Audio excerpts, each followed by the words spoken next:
Премьер-министр Японии Синдзо Абэ заявил, что целью Токио является определение границы с Россией и заключение мирного договора.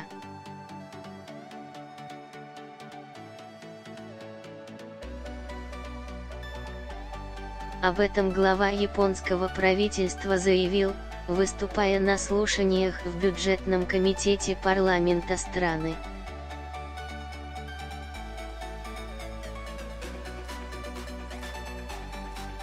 При этом он отказался отвечать на некоторые вопросы японских депутатов, в частности, обсуждать с ними вероятность передачи России Токио 2 островов, а не 4, как того требует японская общественность.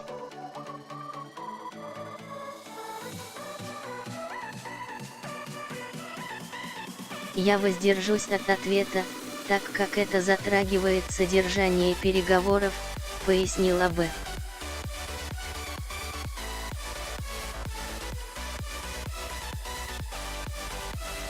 После этого депутат от оппозиционной партии, экс-министр иностранных дел Японии Кадзуэ Окада спросил премьера, можно ли будет потом посмотреть записи переводчика с закрытых переговоров Абэ и Путина.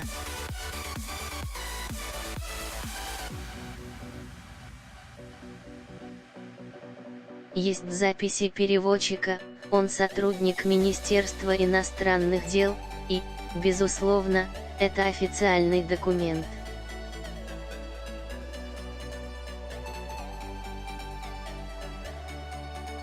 Их можно будет посмотреть потом, но так как это переговоры только нас двоих, то понадобится длительное время, чтобы решить, как поступить с их секретностью и сколько лет они должны оставаться закрытыми.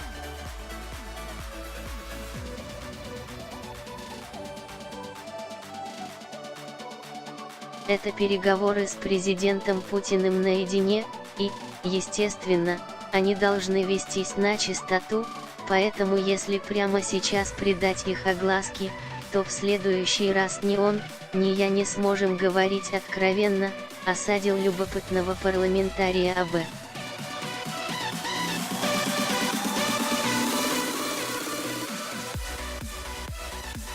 Добавим, что на тех же слушаниях в парламенте министр иностранных дел страны Таро Коно заметил, что подписание мирного договора подразумевает решение вопроса о компенсациях, не уточнив, о каких именно компенсациях идет речь.